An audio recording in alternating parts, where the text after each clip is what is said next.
At intermission this evening, we will be serving refreshments in keeping with the New York City theme of Hello, Dolly.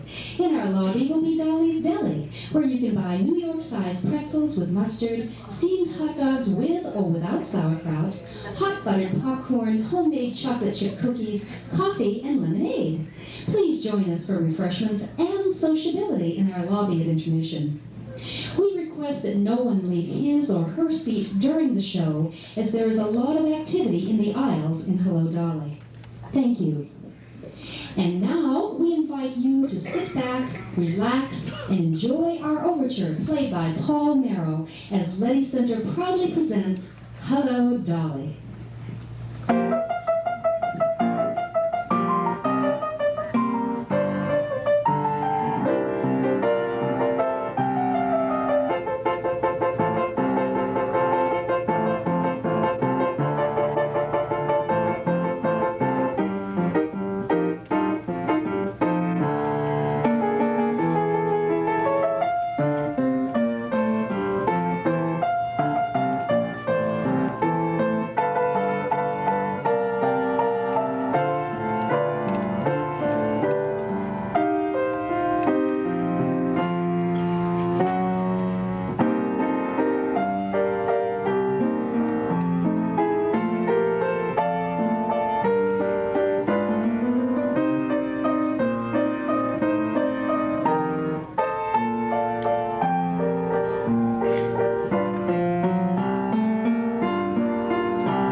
Dolly Levi, that's right, Mrs. Dolly Levi, born Gallagher, social introductions.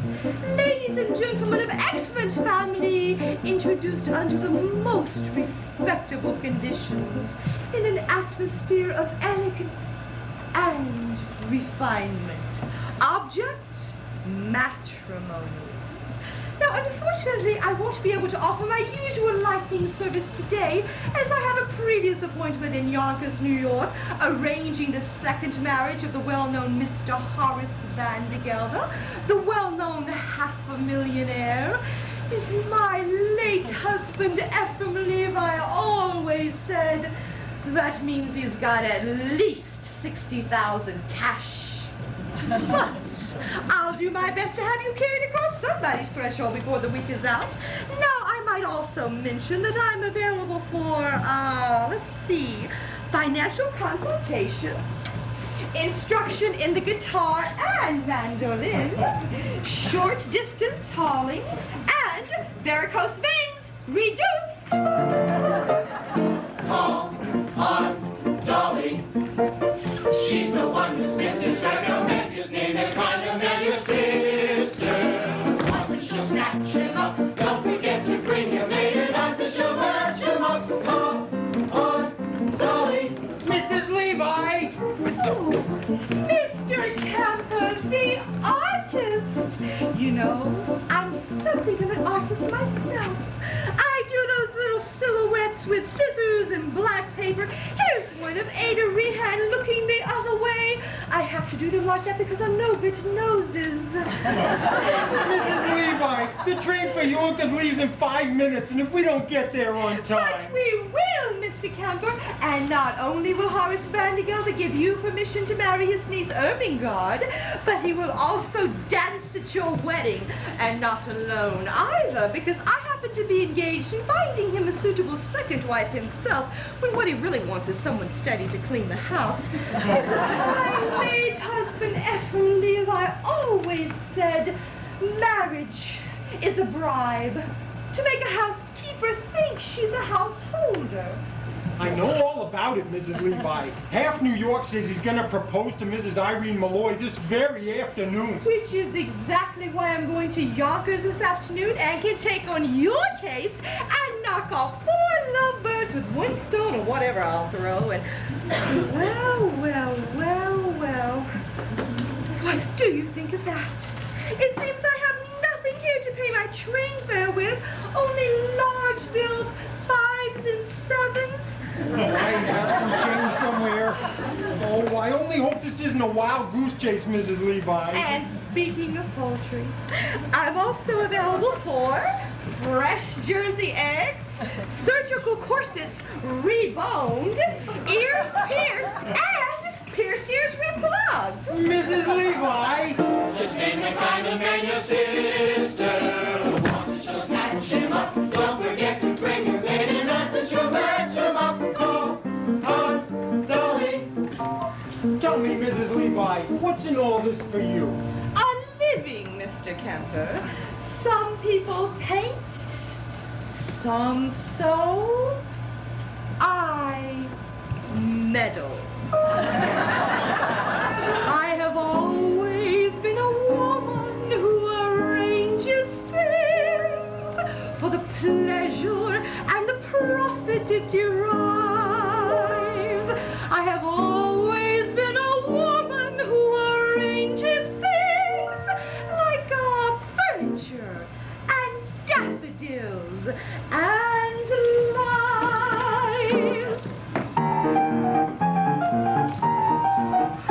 When a girl with a timid tongue meets a man with a diffident air, why should the tortured creatures beat around the bush when heaven knows Mother Nature always needs a little push? So I put my hand in there.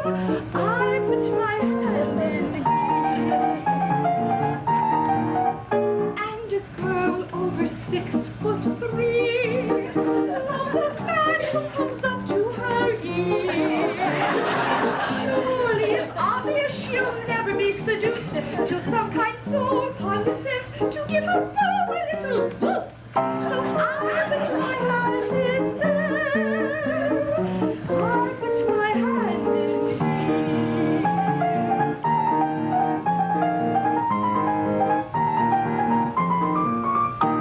I have been a woman who arranges things. It's my duty to assist the Lord above. I have always been a woman who arranges things, like luncheon parties, poker games, and love. My aplomb at cosmetic art turned a frump to a trump lady fair. She had a countenance a little bit like Scrooge, but oh, today you would swear that on himself applied the rouge. I put my hand in there.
Before his money and send it circulating out like rainwater among the people, the way you taught me. And I want a sign from you sometime today that you approve. Oh, it won't be a marriage in the sense that we had one, but I shall certainly make him happy. And I'm tired, Ephraim, tired of living from hand to mouth. So I want that sign, sometime today, that you approve. Mrs. Levi! Now, don't you worry, Mr. Kemper. We'll make that train. We'll get to Yonkers. You'll marry Ermengarde. Just leave everything to me. For when my little pinky wiggles, some young maiden gets the giggles, then I make my knuckles active. My, he says, she's so attractive. Then I use my index digit, and they both begin to fidget. When I clench my palm, the preacher is a song. When I put my hand in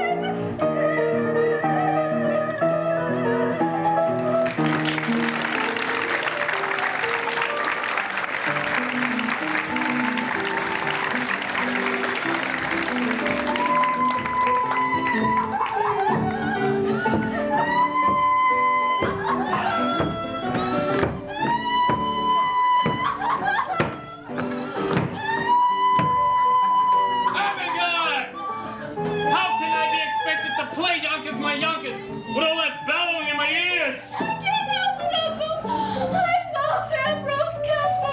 And I say you're too young to be in love with anybody. Here, take this. I'm not too young. I'm 17. And in another year, I'll be an old maid. Well, I forbid it. Dare to be an old maid, Ermengarde, and they'll cut you off without a cent. And don't cry in front of the store. I can't help it, Uncle. I'm so unhappy. Well, then, you'll go and weep for a while in New York, where it won't be noticed. Now go upstairs and start packing your trunk. And Don't get any tears on the lock. It was just oiled. Cornelius, Barnaby. Did you stay up, Mr. Vandergelder? I did. I'm going to New York this afternoon to march in the 14th Street Association Parade. And when I get back, you're going to have a mistress. I'm too young, Mr. Vandergelder. Not yours, you nincompoop. Mine. I'm getting married again. And in honor of this occasion, I've decided to promote you, Cornelius, to chief clerk. And what am I now, Mr. Vandergelder? You're an impertinent fool, that's what you are. And to promote you from impertinent fool to chief clerk. Any more questions? Yes. What? Does chief clerk get one evening off a week? Oh, so that's how you thank me for the promotion, is it? No, you'll tend to the store as usual. Now, get back to work. And don't forget to put the lid on the sheet dip. Evenings off, marrying artists. Foolishness. 99% of the people in this world are fools. And the rest of us are in great danger of contamination. Why, even I was once young, which was foolish, and got married, which was foolish, and was poor, which was more foolish than anything else. Then my wife died, which was foolish of her. I grew older, which was sensible of me. I became rich, friendless, and mean, which in Yonkers is about as far as you can go. Oh, I know what you're all thinking. Why should someone with so much good sense be planning anything as foolish as getting married again? Well, the answer's simple. This house without a woman would be an empty shell. And pretty dirty, too. It takes a woman all powdered in pink to joyously clean out the drain in the sink. And it takes a female with long golden lashes and soft resin fingers for dumping the ashes. Yes, it takes a woman, a dainty woman, a sweetheart, a mistress, a wife. Oh, yes, it takes a woman, a fragile woman, to bring you the sweet things in life. The frail young maiden who's constantly there for washing and bluing and shoeing the mare. And it takes a female for setting the table and weaning the Guernsey and cleaning the stable. Yes, it takes a woman, a dainty woman, a sweetheart, a mistress, a wife. Oh, yes, it takes a woman, a fragile woman, to bring you the sweet things in life.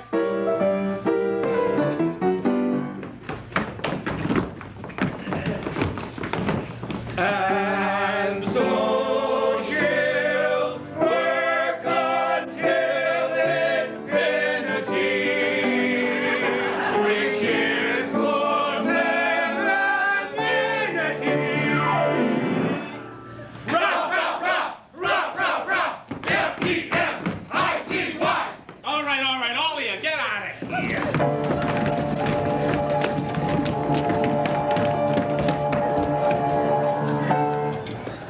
And in the winter, she'll shovel the ice and lovingly set out the traps for the mice. She's a joy and a treasure, for practically speaking, to whom can you turn when the plumbing is leaking? To that dainty woman, that fragile woman, that sweetheart, that mistress, that wife. Oh, yes, it takes a woman, A husky woman, to bring you the sweet things in life. Oh, yes, it takes a woman, a dainty woman, a sweetheart, a mistress, a wife. Oh, yes, it takes a woman, a fragile woman, to bring you the sweet things in life.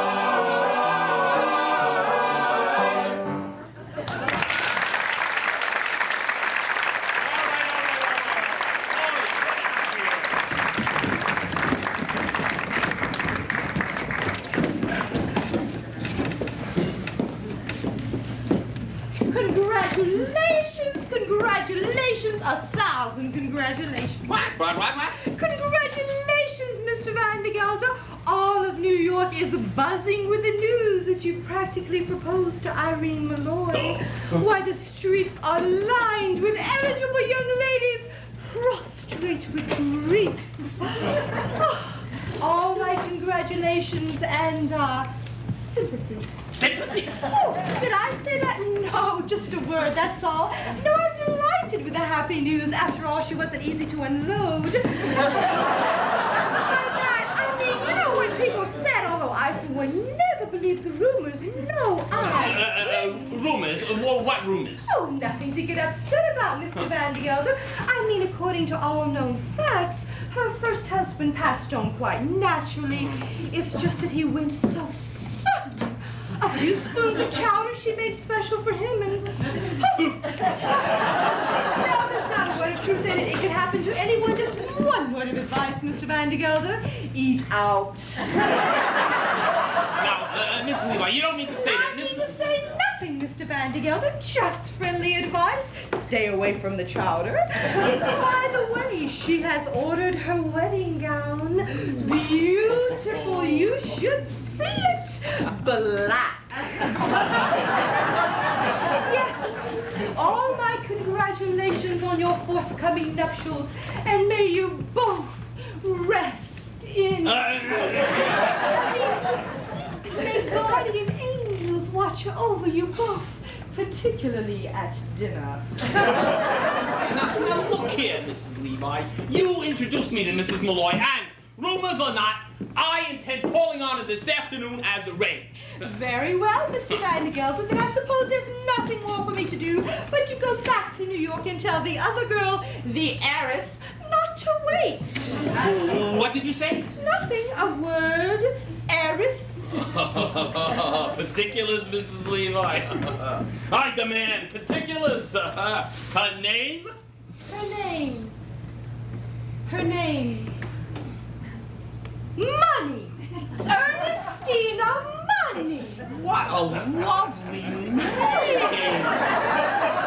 Picture, if you will, hair as shiny as a newly minted dime, eyes as big round as silver dollars, and skin soft and mossy as an old greenback. Oh, I can feel her now. Age 19, weight 102, waist 47.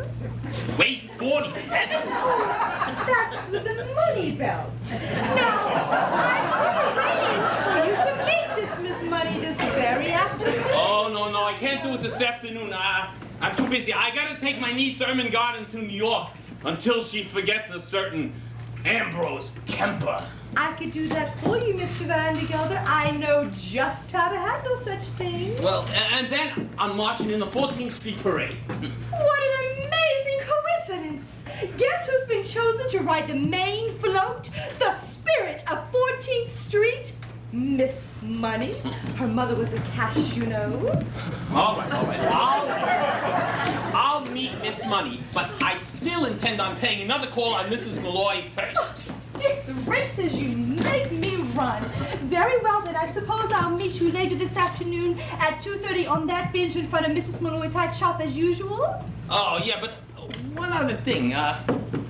Well, supposing I decide against Mrs. Malloy and I don't like Miss Money neither. Well, then, I happen to have one more name on my list. A name I know as well as my own. But let's not go into that now. It'll come up all by itself, all in good time. Don't you worry about that. But wait until you see Ernestine Horace. A vision, a dream. It takes a woman full powdered in pink to joyously clean out the drain in the sink. And it takes an angel with long golden lashes and soft resonant fingers to dump in the ashes. Yes, it takes a woman, a dainty woman. Da-dee-da-da-dee-da. You know, Ephraim, I think I'll have that wallpaper. Yes, in blue.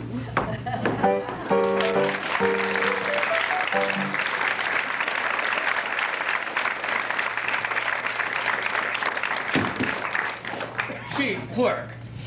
Promoted from chief clerk to chief clerk, and in 10 years, if I'm good, I'll get promoted to chief clerk again. 33 years old and I still don't get an evening off. When am I going to begin to live? Well, you can live on holidays, Cornelius.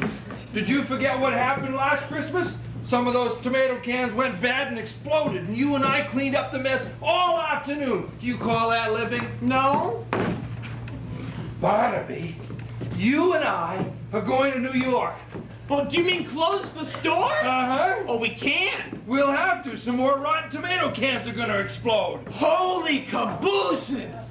How do you know? Well, I'm going to light this candle under them. That's how I know. It'll make such a smell, customers won't be able to come in for 24 hours, and that'll get us an evening off. We're going to New York, Barnaby, and we're going to live. We're going to spend our money. We'll be in danger. We'll have a good meal. We'll get arrested. Holy cabooses! And one more thing, Barnaby. We're not coming back to Yonkers until we've each kissed a girl. Cornelius, you can't do that. You don't know any girls. Well, I'm 33 years old. I've got to start sometime. I'm only 17, Cornelius. It isn't so urgent for me. Excuse me, I couldn't help but overhear your plans of going to New York. And what could be more convenient than for two nice young gentlemen like yourselves to meet two lovely ladies? Now go to Mrs. Malloy's hat shop at 2 o'clock this afternoon, but don't dare tell a soul that I sent you. New York, Barnaby. Elevated trains. The lights of Broadway. The stuffed whale at Barnum's Museum. A stuffed whale? What do you say, Barnaby? Oh, yes! Yes, Cornelius, yes, yes! Ambrose, Ermengarde, come on out here. We've got plans to make. Come on. Now, the first thing we've got to do is make you financially independent. I know. I'll find you a job. Can you dance? I'm an artist, Mrs. Levi. I paint. Well, then, my card. Mrs. Dolly Levi, painters taught how to dance? Now, there's a man, Rudolph Reisenweber, at the Harmonia Gardens restaurant on 14th Street. I'll give you a note for him, and we'll see if we can't have you both entered in the poker contest this evening. The prize is a week's engagement and a gold cup. Oh, the cups we won, Ephraim and me. Now, hold on, Mrs. Levi. No fiancé of mine is going to set foot in a cafe. And I don't mind saying I'm surprised you have acquaintances in a place like that. Not acquaintances, Mr. Kemper. Friends. Dear friends from days gone by. My late husband, Ephraim Levi, believed in life, and any place you could find it. Cafes, ballrooms, yes, even theaters. Why, even when times were bad, every Saturday night like clockwork, down those stairs at the Harmonia Gardens we came, Ephraim and me. It's all very well to come down like clockwork, Mrs. Levi, but you're asking Ermengarde to work there. Now listen, it's the only way to show how respect and elderly business. Now, I want you to go to the restaurant this afternoon and incidentally tell Rudolph that Dolly's coming back and I want a table for 2 and a chicken for 8 o'clock tonight. The bottom row looks all right, Cornelius. Now hold the candles under the ones on top. Not too close. They're swelled up ready to bust. Holy cabooses! Cornelius, I can smell it up here. Come on, Barnaby, let's get dressed. We're going to New York. Out there's a world outside of Yonkers. Way out there beyond this hick town, Barnaby. There's a slick town Barnaby out there, full of shine and full of sparkle. Close your eyes and see it glisten, Barnaby. Glisten, Barnaby.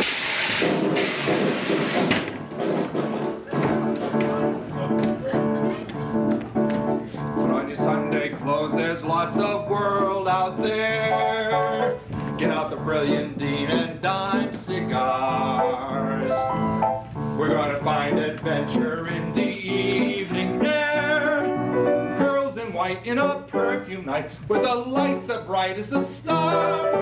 Put on your Sunday clothes, we're gonna ride through town in one of those new horse-drawn open cars.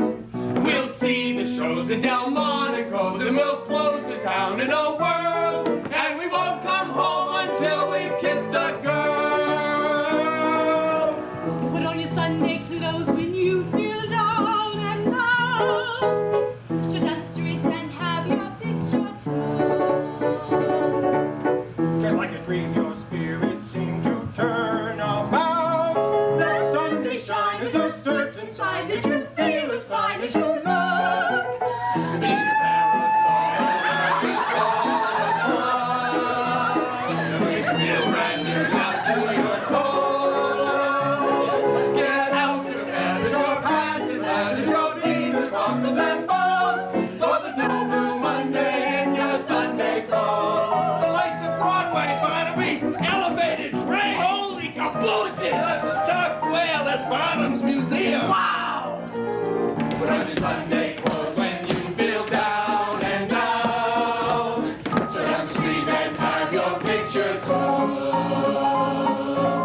Just like a dream, your spirit seems to turn about. That Sunday shine is a certain sign that you feel as fine as you look. Beneath the parasol, the world is all a smile that makes you feel brand new down to your toes. Get out your feathers, your patent leathers, your beads and buckles and bows. For there's no blue Monday in your Sunday clothes.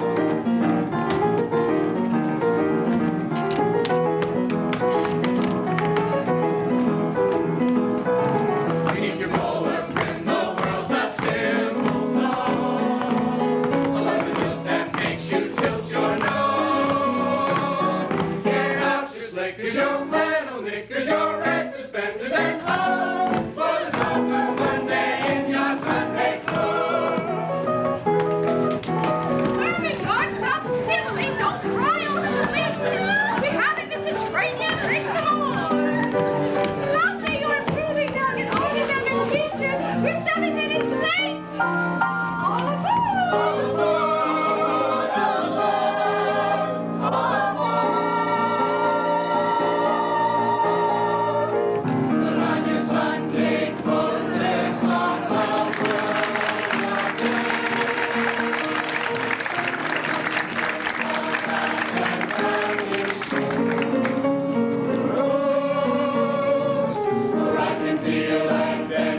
Oh,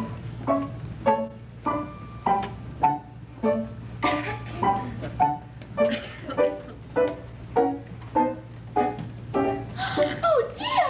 Oh, my, will you look at that? 10 o'clock and the shop not open yet? Oh, it's all because of that impending marriage, I tell you. Oh, what marriage? Oh, I thought you knew. Why, the marriage Mrs. Levi is arranging between Mr. Horace Vandergelder, the well-known Yonkers half-a-millionaire, and my employer and friend, Mrs. Irene Malloy. Though if you ask me, he'll never take the place of her late husband, Mr. Peter Malloy. May he rest in peace. Wherever he is, I'm not sure. He was a caution, you know. Oh, it's all too much, what with late husbands and new marriages. And on top of everything else, Miss Mortimer returning the same hat for the 3rd time. Same old story.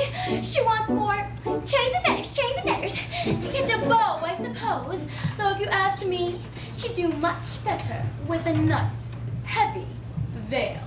So I told her, Ribbons and her back is what the ladies will be wearing this summer to catch a gentleman's eye, but she'll have none of it. Cherries and feathers. On today, of all days, when poor, dear, sweet Mrs. Malloy has enough on her mind, what with... With what, Minnie? Oh, with the door. It's stuck. It's stuck. Yes, then push. And as I was saying, Mrs. Malloy, I could just bite out my tongue for the things that I've said and the things that I'm going to say. But as long as I've gone this far, I might as well go all the way. Mrs. Malloy, Why have I decided to marry Horace Vandergelder? Mrs. Malloy, I didn't ask you that. I would rather die on a rack than ask you such a personal question. But as long as you did bring it up. I married Horace Vandergelder for one reason, and one reason only. To get out of the millinery business. I hate hats! Mrs. Malloy! And I can no longer stand being suspected of being a wicked woman with nothing to show for it. Oh, Mrs. Malloy. Don't protest, Minnie. All millineresses are suspected of being wicked women. That's why I can't go into restaurants, or ballrooms, or theaters. That's all the proof they'd need. Take my word for it, Minnie. Either I marry Horace Vandergelder, or I break out of here like a fire engine. Oh, no. Not Miss Mortimer again. Miss Mortimer, I'll take care of it. No, Minnie. Leave it be. You can make another hat for Miss Mortimer. I'm wearing this one myself. Mrs. Malloy! Oh, you can't. Well, you're a widow. And that hat, well, it's provocative. That's what. Is it, Minnie? Well, who knows who's coming into the shop today, and provocative may just be what I want to be. Mrs. Malloy!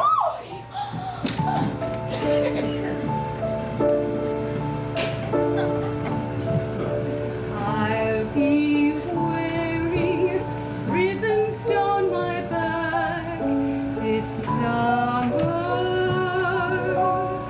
Blue and green and streaming in the yellow sky. So when someone special comes my way this summer, he might notice me passing by. And so I'll try to make it easier to find me in the stillness of July, because a breeze might stir a rainbow up behind me that might happen to catch a gentleman's eye, and he might smile and take me by the hand this summer, making me recall how lovely love can be. And so I will proudly wear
love. And I'm not saying I was shortchanged. Once is enough if it's true love, and it was that. Minnie, there are 2 men staring at the shop. Men? And I do believe they mean to come in here. In the shop! Oh, Miss Malloy, what shall we do? Do? Why, flirt with them, of course. You take the short one. Mrs. Malloy! I knew with all that talk about love. Oh, love enough I've had, Minnie. It's a bit of adventure I could do with now. We'll get them all heated up, then drop them cold. It will be good practice for married life.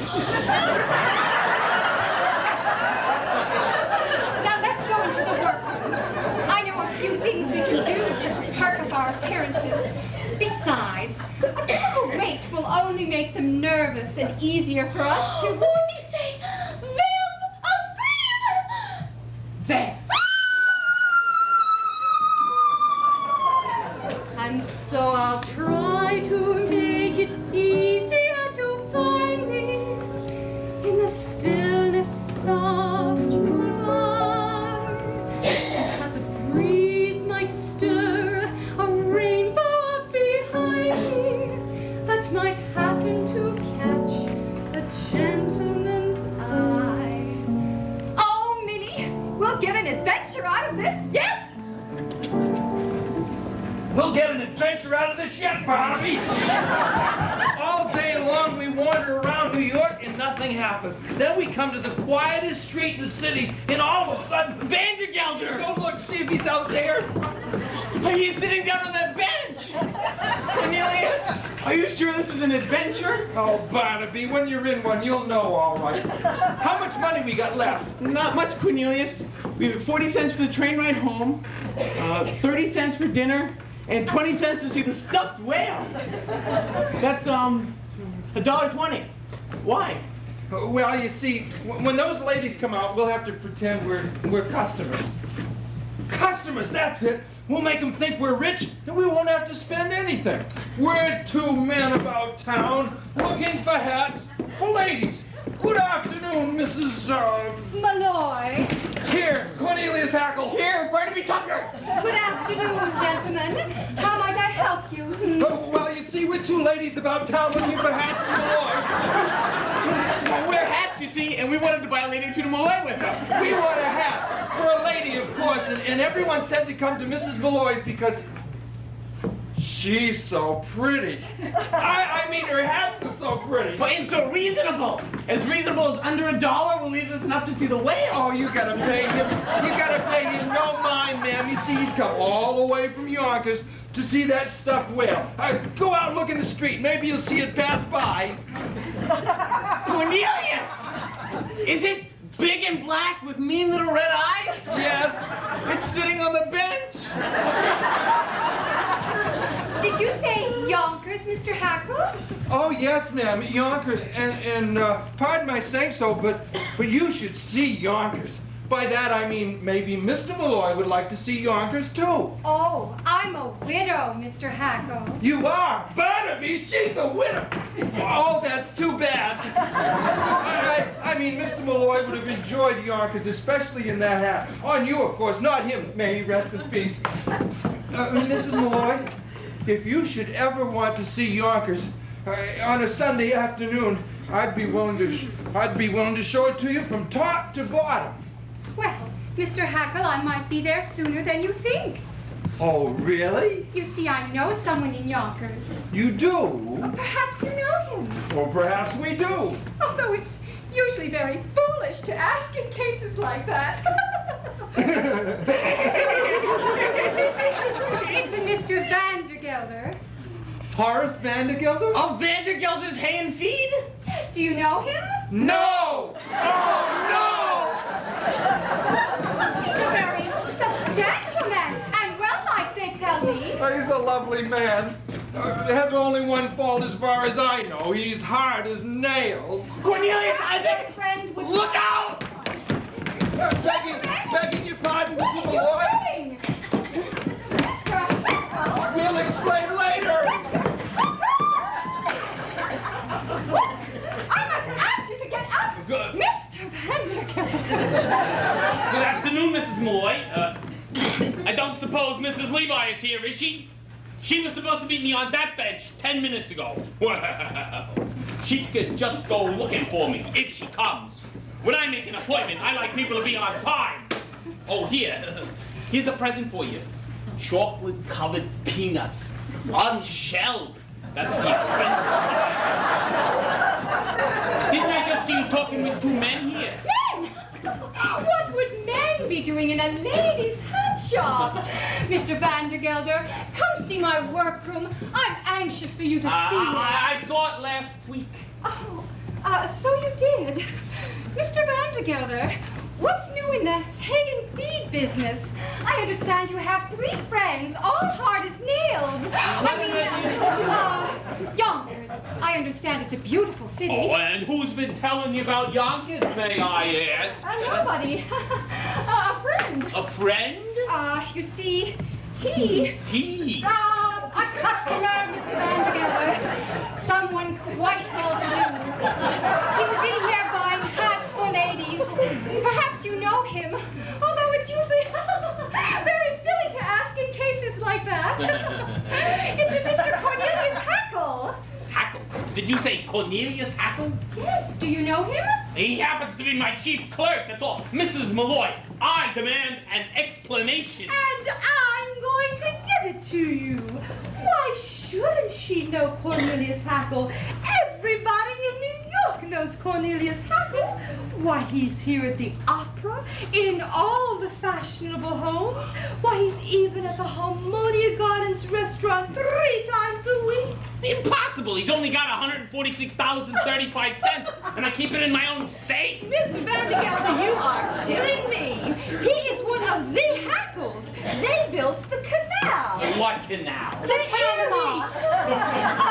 Both. Oh, it ain't the same man. Who took the horses out of Ginny Lynn's carriage and pulled her through the streets? Cornelius Hackle.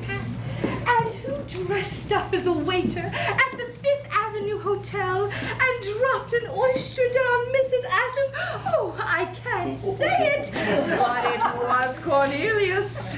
He's the playboy of all New York. Now, Irene, don't deny it. I can see that you were just as taken with him as anybody else. Dolly! Oh, yeah. What are you saying, Dolly? I've only seen him once. Excuse me. Of course.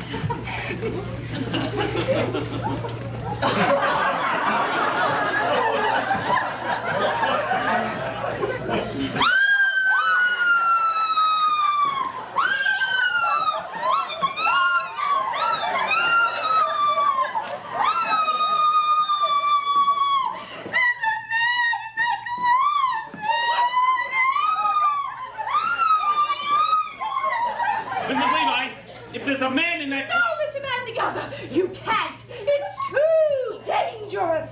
No man that hides in ladies' closets can frighten me. Oh, Stand aside, Mrs. Levi. Indeed, Mr. Vandergelder, I'm sure you'd make short work over any man.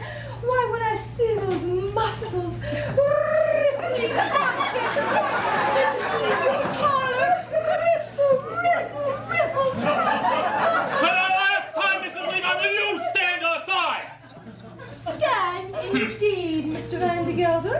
That's exactly what the courts will want to know when you're accused of opening that closet without a search warrant. I mean, after all, what do you stand for if you don't stand for the law of this great land?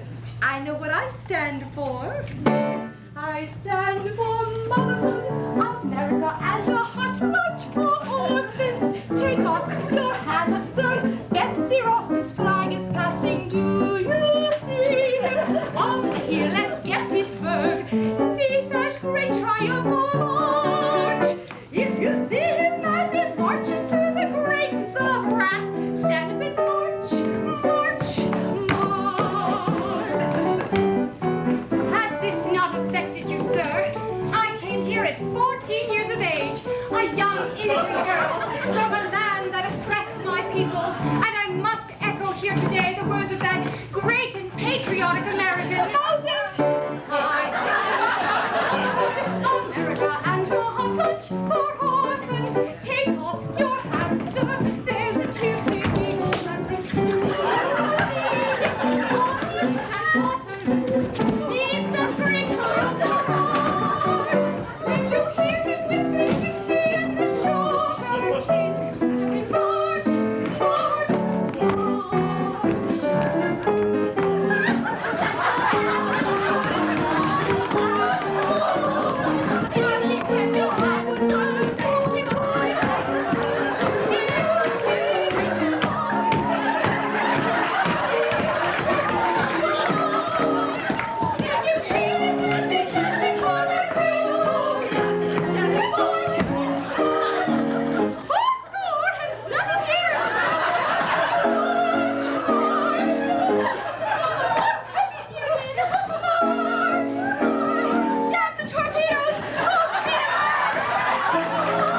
There couldn't possibly be a man in that closet.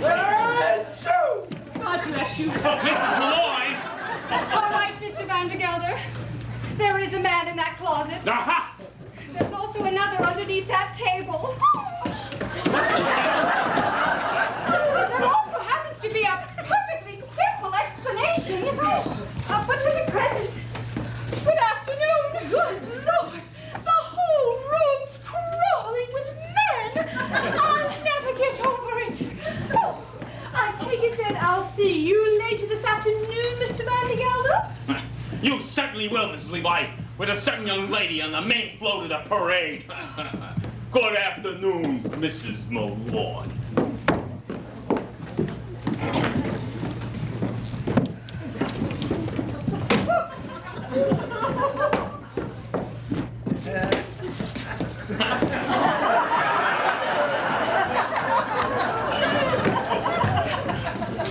We can explain everything, Mrs. Malloy. I don't want your explanations. Just you and Mr. Tucker do me the pleasure of leaving my shop this instant, or I shall be forced to call Officer Gogarty. Well, if you ask me, Irene, calling an officer's letting them off too easy. Believe me, I've been adding up the legal offenses of these two, and you've got grounds for at least 2 writs, a non-compos mentis, and a garnishee. Now, the main thing is to show that you tried to settle it amicably at first. Have dinner with them. Dinner? Is that absolutely necessary, Dolly? Well, it's the way things are done in the law, Irene. Dinner first, garnishee afterwards. Well, mister, it must be. Mr. Hackle, Mr. Tucker, you may take Miss Fay and myself to dinner. We'd be delighted, Mrs. Malloy, and I speak for Barnaby, too. Now, I understand there's a really nice place at the railroad station. No, Mr. Hackle, if the Harmonia Gardens is good enough for you and your fashionable friends, it's good enough for Miss Fay and myself. I understand they have a marvelous orchestra there, Minnie. Mrs. Malloy, don't misunderstand. It isn't the money or anything. It's just... It's the whale! Yes, it's the whale. No, it isn't the whale, Barnaby. It's that they have dancing at places like that, contests and exhibitions, and I don't know how to dance. Besides, it would take me weeks, months, years to learn. Mrs. Dolly Levi, 33-year-old chief clerk's taught to dance? Now, it's very simple. You just put one hand here, and you put the other hand here, and you just go step right. It's no use. I have absolutely no sense of rhythm. Well, absolutely no sense of rhythm is one of the primary requirements for learning by the Gallagher-Levi method. Now, you just give me 5 minutes of your time, and I'll have you dancing through the streets. Now, let's start with lesson number 7, the waltz, kick, turn. Step and touch, step and touch, step across, over release, unfurl. Wonderful, Mr. Hackle. When I think of the lucky women who will find heaven in your arms, let's go back to lesson number 1, shall we? Now, you put your hand on her waist and stand with her right in your left hand. 1,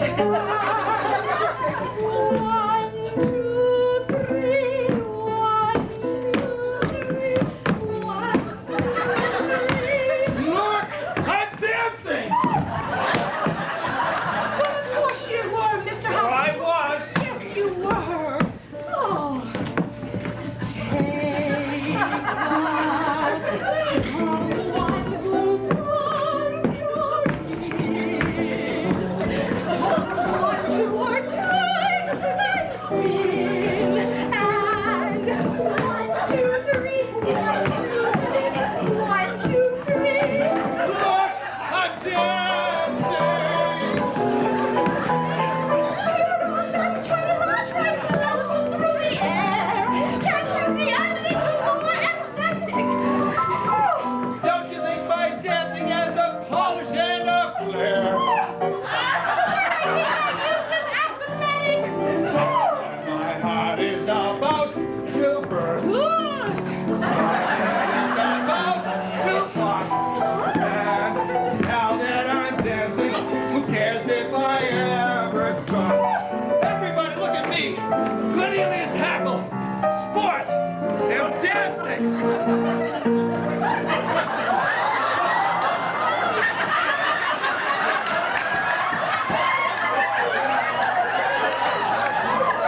Glide and step and then step and glide.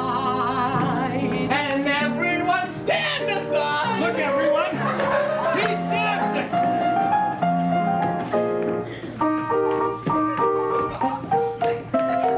You can learn to polka if you work to week or so. All the tango filled with passion seething. I could join the chorus of the Castle Garden Show.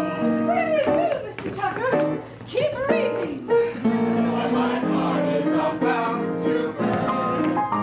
My head is about to pop. And now that we're dancing, who cares if we never stop?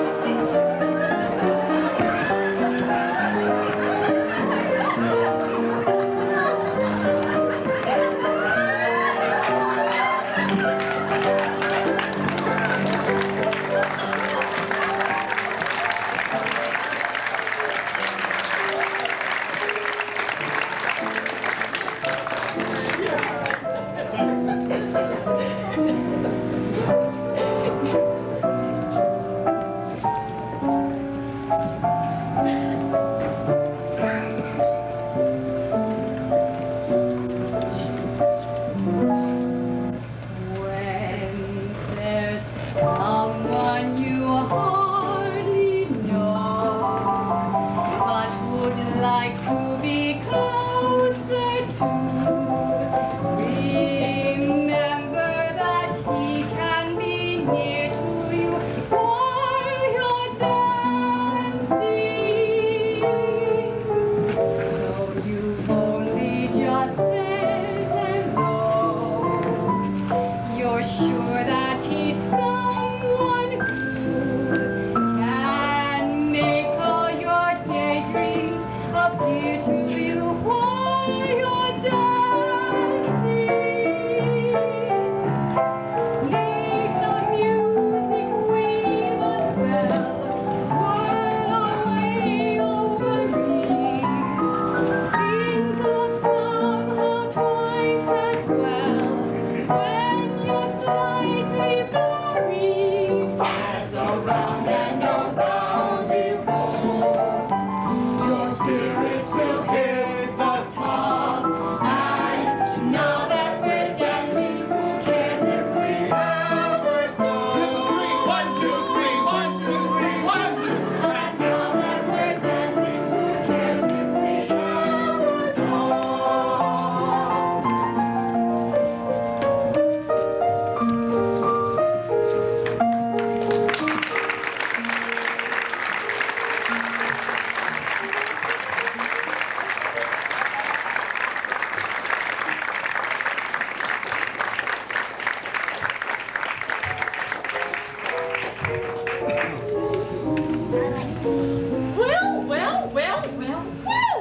Well, look who's here.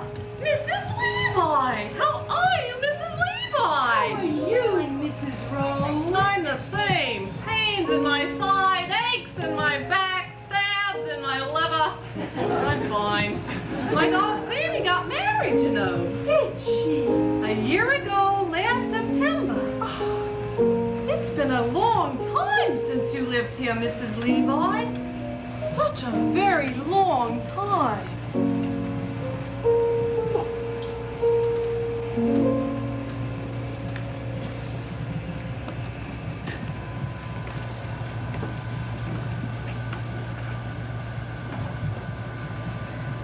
Ephraim, let me go. It's been long enough, Ephraim. Every evening for all these years, I've let out the cat. I've locked the door. I've made myself a little rum toddy. And every evening before I went to bed, I said a prayer thanking God that I was independent, that no one else's life was mixed up with mine. And then, one night, an oak leaf fell out of my Bible. I placed it there when you asked me to marry you, Epping.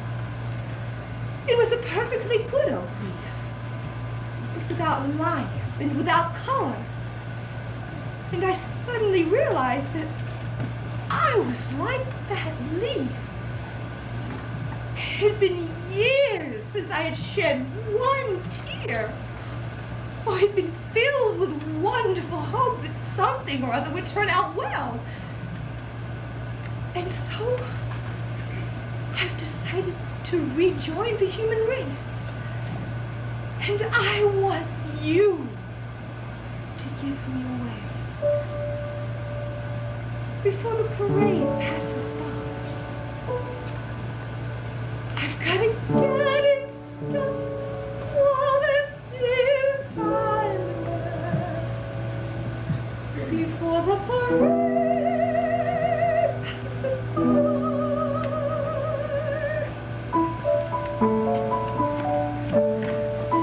Mrs. Levi, Cornelius is taking us to see the 14th Street Parade. Everyone will be marching. Irene, you're crying. Oh, Dolly, the world is full of such wonderful things. Come with us, Dolly. I will, Irene. I will.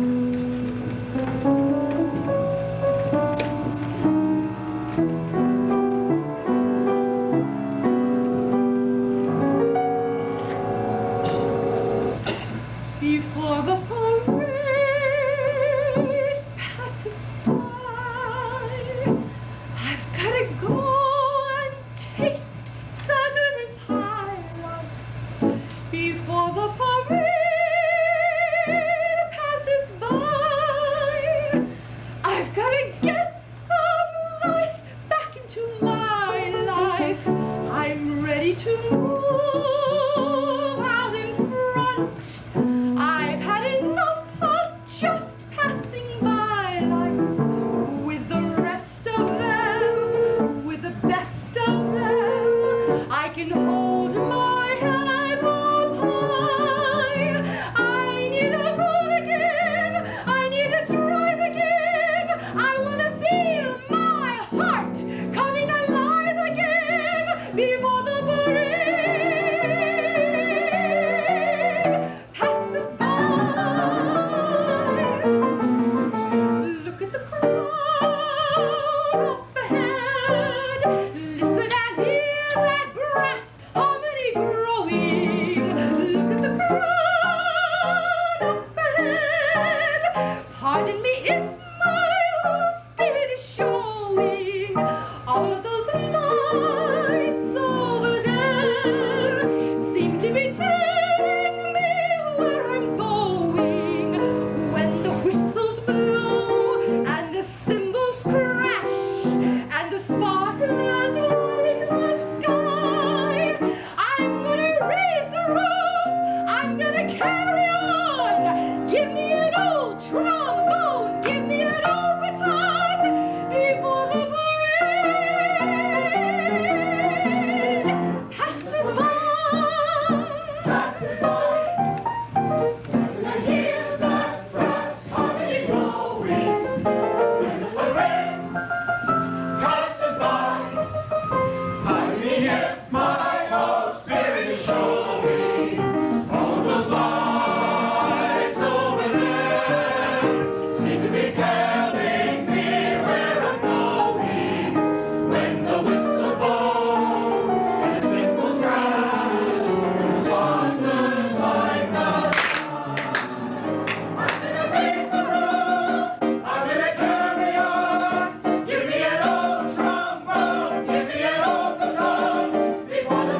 demand an explanation. Where's Miss Money? Oh, nothing to get upset about, Mr. Vandergelder. Just a last-minute substitution. Miss Money had a sudden, urgent business appointment at the Mint. They were running a little short, and she's helping out. But she'll meet you at the Harmonia Gardens restaurant tonight at 8 o'clock. That's the most expensive restaurant in the city. And, well, it should be. What food!